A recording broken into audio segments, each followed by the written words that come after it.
So sit with your legs outstretched. You might want to have a block or a couple of blocks or a blanket underneath your sitting bones. You can take the flesh back a little bit so that you're rolling onto the edges of the sitting bones. And the first thing to do is see if you can sit up nice and straight with your legs outstretched. They don't have to be straight, the legs. You can even have rolled up blankets under them. But if you can't sit up straight, grab a blanket or a block underneath you.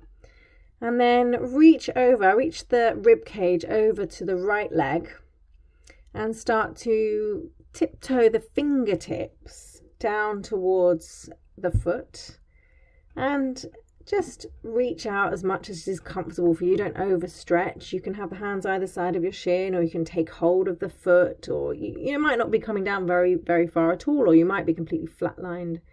Just take a few breaths and feel into those stretches. And then come up and still facing that side, you're going to move to the other foot. So you're facing the foot you just went down to, but you're going to laterally sideways bend to your other foot. So you're taking your top ribs up and back to try to keep the chest nice and open. And then come back up out of that. Come to the front. Again, adjust your position on both sitting bones. And then turn towards your left knee and your left toe, moving the rib cage around, and then come down as much as feels comfortable. Don't pull yourself down. You're trying to kind of just reach forward and down a little bit. It's up to you where you put your hands. You might want to take hold of the foot. You might want the hands either side of the leg. You may not be coming down very, very far at all. It might be enough for you to just turn the rib cage towards that foot. Taking a few breaths here.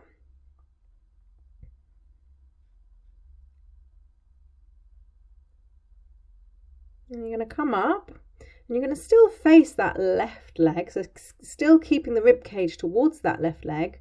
Taking the arms nice and wide, you're going to laterally bend towards the other foot. So you're bending towards the right foot, but you're keeping your rib cage twisting and turning towards the left foot.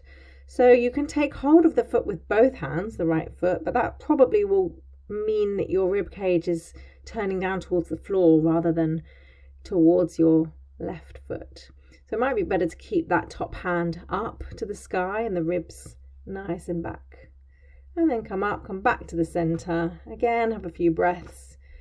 And trying to hinge forward on the sitting bones, you can come forward a little bit towards the center. Now, we've all got different range of movement here, and this can be very tricky. Some of us might get completely flat, some might just be sitting upright and just trying to maintain that upward sitting. Or you might be able to hinge forward, bring the palms onto the floor, maybe the forearms onto the floor, maybe elbows out, head on the hands. You might get your chest and chin down to the floor, who knows. And then just come back up in reverse after you've been there for a few breaths. And then take hold of the insides of your knees so that you can bring the soles of the feet together. And just take hold of either the inner ankles or the outside edges of the feet. So you can just have a little bit of butterfly movement in the knees, loosening up that hip joint there. And then come onto your knees. And we can try camel pose here. You don't have to go very far at all. You're going to try to just press the hips forward and reach the heart to the sky. So if there's any neck problems, just keep your chin in neutral. You can even keep your chin tucked into your chest. You may come down a little bit. You might be able to take hold of one foot and then the other. You might prefer your toes tucked under and then the heels are a little bit closer towards you. You may be able to take the palms on your lower back, fingers turning upwards. You might be able to take hold of both feet. You might like blocks in between the feet that you take your hands onto. It means that you're just not going down and back so far. And don't be frightened to take the hips back and to lean back a little bit. We don't have to have the hips facing forwards all the time. And just breathe into whatever's comfortable. If you can find a comfortable version of camel, then that's great. And then come onto your heels and come into a child's pose. If this is comfortable for you, this might be a nice way to rest after that quite intense, sometimes back bend.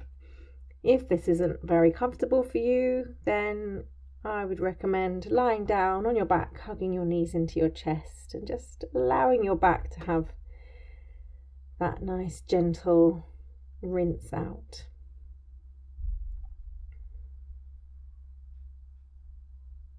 And if you are lying on your back, hugging your knees into your chest, you can just stay there. You can just rest, ready for the next set of practices. And if you're in child's pose, just slowly come up. You can finish sitting on your heels. And then slide the legs out in front of you and roll back onto your back. And you can rest here with your knees bent. You can have your feet just wider than your hips and the inner knees touching. That might be a nice way to just rest the sacrum and the pelvis. And just take some lovely deep breaths.